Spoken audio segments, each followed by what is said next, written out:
I think every kitchen should be finished off with under cabinet lighting. So today I'm going to run through the different types available, how to install them and how to wire them in. And if you can wire a plug, you can definitely fit a switch like this, which means you can switch them on from anywhere you want.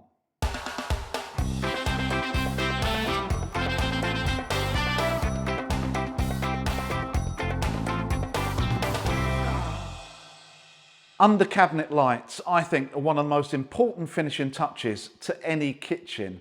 Obviously, they not only give you plenty of light so you can see what you're doing when you're preparing on the work surface, but in the evening they give a really nice glow to the kitchen, and personally that's all I use when it gets dark. I'm not a big fan of brightly lit kitchens in the evening. So let's firstly look at what type of lights to go for, because there's quite a few types out there. Now, LED strip lights are obviously a really popular choice these days, and I've used these myself. If you're going to go with LED strip lights, I would highly recommend getting a set that have got CCT. That stands for correlated colour temperature. And what that means is the white light coming from them is coming from a white LED. It's more natural rather than combining red, green and blue, and you can set it to whatever colour temperature you want within reason. These are easy to find and not particularly expensive. And with the LED strip, I definitely recommend fitting it into a diffuser, which is going to hold the strip exactly where you want it.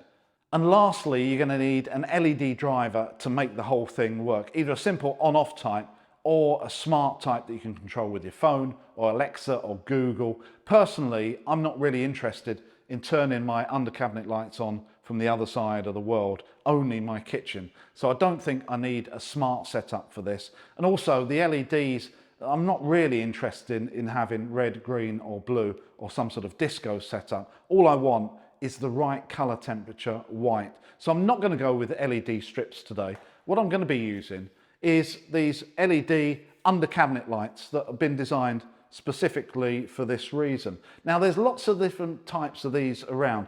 This type is called Sensio Connex Trio Tone, and they come in lots of different lengths to suit standard cabinet widths. These ones I bought from Amazon. I'll put a link in the description below. And I'm not being sponsored by these people. I've tried a few types and these are the ones that I've decided to go with for two main reasons. Firstly, they're quite low profile. I think they're about 30 millimeters, which means that when I put them under the cabinet, I can't see them. This strip at the front is now thicker than the light, so I don't want to see them once they're under the cabinet. Secondly, you can actually change the color temperature to these to 3 different whites: warm, natural or bright white, which I want to be able to change so I can actually match the other lights in the kitchen and potentially the mood of the kitchen as well. They run off of 240 volt mains, and that reminds me, if you're thinking about getting battery powered under cabinet lights like you see advertised on the internet, forget it. They only last a day or so before the power goes. You'll spend your life trying to recharge them, and after a few days you'll just give up. So far better to spend a bit of time wiring them in permanently, and then you don't have to worry about them for a number of years. So with each one of these comes a cable that just fits in the end, and then there's an on or off switch.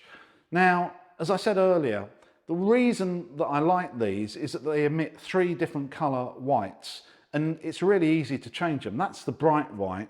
If I turn it on and off again quickly, it goes to what they call a natural. That's like a middle type white. And then the next one is a warm light. I don't know if you can see that on camera. Now, once you get to the light that you want, or the, should I say, the color temperature you want, once you've turned it off for a few seconds, then it will remember the last setting. So if you come back into the kitchen and turn it on, you're immediately back to where you started. Now, the other thing that's quite nice about these is that they actually join together. So you can actually just clip them together. There's no wires in between. And then suddenly you've got a lot longer strip of lights. Luke, I am your father. You knew I was going to say that, didn't you? It is traditional once you've reached a certain age. And once again, you can change it to different color temperatures. Now, it doesn't matter whether you're going to use these or LED strip lights. One of the biggest challenges is how you're going to wire it into your kitchen. Now what I'm going to do is I'm going to fix these to the underside of my cabinet. Then I'm going to show you 3 ways of wiring these in. The first one is a 2-minute fix, which works perfectly. The second way is permanently wiring them into your kitchen. And the third way is wiring them in with a switch that then you can use anywhere in the kitchen. So you could potentially put it by the door so you can switch them on when you come into the kitchen without rewiring the whole thing.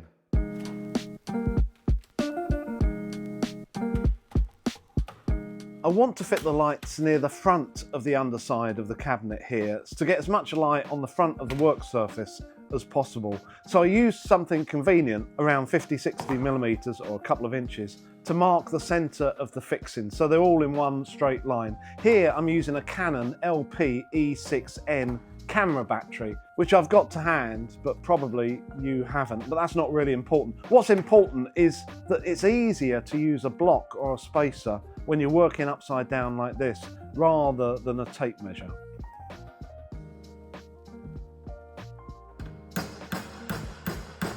Rather than using a drill to make a pilot hole for the screws and having the risk of drilling too far through the base and into the cabinet, which definitely wouldn't be good, I thought it would be safer to tap in a center punch just so I can get the screws started. I wouldn't normally recommend using the fittings that come with products like this, but this time I would. The screws are really short, so there's no possibility of them going too far and into the cabinet.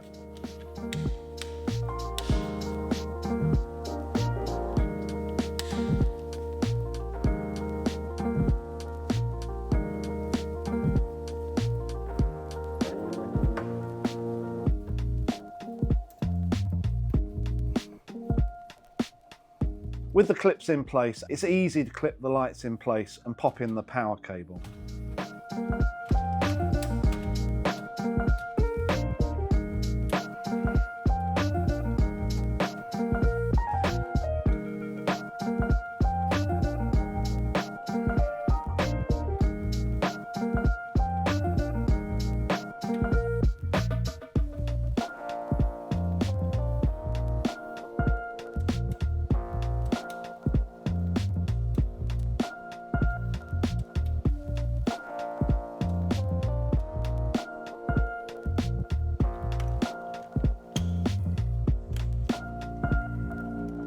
So that was literally just a couple of minutes to fix these three lights. It's a great Saturday morning type job, this, especially running up to Christmas. These sort of lights, including what I'd call fluorescent tubes that aren't fluorescent tubes anymore, are ridiculously light. So the fixings don't have to stand a lot of load at all. So it's really easy to put them up. Now, the first way I'm going to wire this in is completely legit.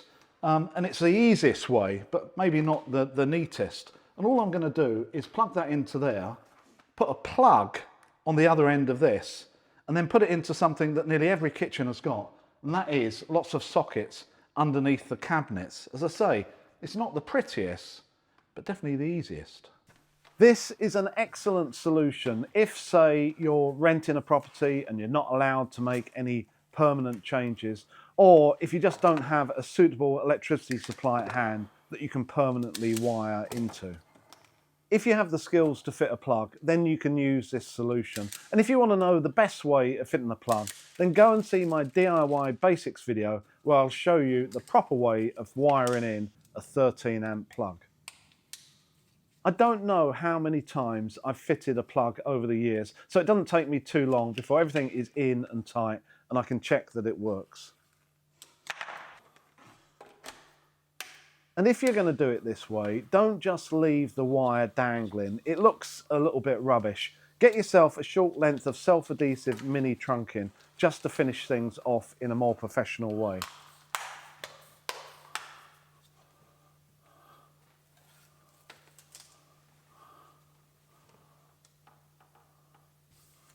So that is the easiest way of wiring in your under cabinet lights. Obviously, if I was doing it for real, rather than putting it here, I'd put it way off into the corner here. Most people wouldn't even notice it. If you can fit a plug, then you can wire in under cabinet lights.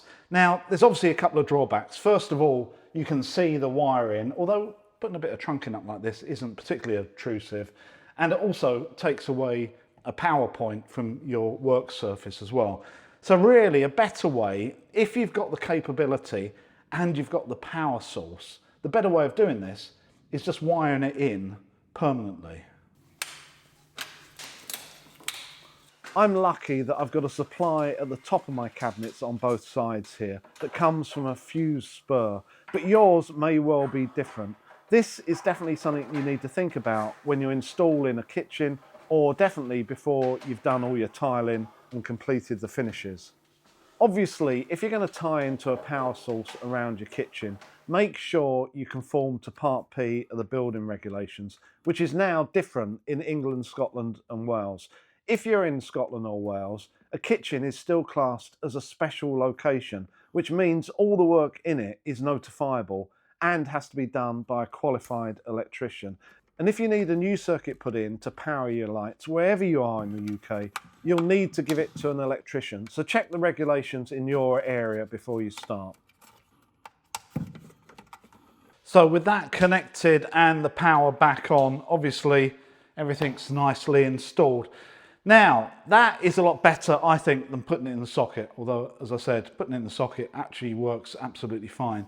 The only problem now that I've got is that every time I want these three lights on, I've got to come over here, find the switch and turn the thing on. So it would be a lot better if I could come into the room, hit the switch and they all come on together. And that's the system I've got here. Now, this one I got off of Amazon. I'll stick a link below to where you can find it. But generally they're called kinetic or kinetic system. And essentially this switch that doesn't need any power, so therefore it doesn't run out of battery at all, connects to a little box with a receiver and turns it on and off. And you can have as many switches working with one receiver or as many receivers working with one switch as you want. It's very easy to pair them. So what I want to do is I want to install this on this side and on the other side and pair all these up. So when I come into the kitchen, I'm just with one switch and suddenly everything's on. So using this receiver is very straightforward. Obviously, you need to be happy about your electrical skills. But to be honest with you, even if you didn't have the instructions that came in the box for this, most people will be able to work it out. Essentially, it just goes between your power supply and what you want to switch. So the power supply comes into the input and your whatever you want to switch on and off is the output. So I've already tested that this is dead. So I'm happy with that being off. So all I'm going to do is pop the live and neutral on the input side. And whenever you're doing something like this, it's always essential that you screw these types of terminals nice and tight. That way you get a good electrical connection. If you don't do them tight, you can potentially get resistance. Resistance leads to heat, and heat is essentially bad news. And then the light side, just twist those. Where's my live? Live is obviously always brown. These two pop into the out. Tighten those nice and tight. And that's essentially it. You've got the input and you've got the output. And this just switches basically in between. Now to get this working, so the power is now back on. Obviously you can see that by the way it's flashing. And all we need to do now is to pair this receiver with the switch. And the way we do that is hold this light down for a few seconds. And now all we do is to switch the switch you want paired with the receiver. And that's it. So this switch is now working. I'll pop that in one of these Wago type boxes, just to keep it all nicely contained. Push that to the back. The switch comes with a couple of strips of double-sided tape, which I'm using rather than cutting my wall and fitting a new back box, which isn't really needed for a switch like this that has no main wires running to it and is very lightweight. I just line it up next to my existing switch near the door, give it a bit of a push, and it works really well. So there you go, everything is 100% complete. which gives me about 10 minutes to do a bit of clearing up before my wife realizes I've been standing all over the work surfaces. Remember, all the tools and the equipment in this video are on my Amazon storefront. All the links are below in the description. I hope you enjoyed this video. I will see you next time.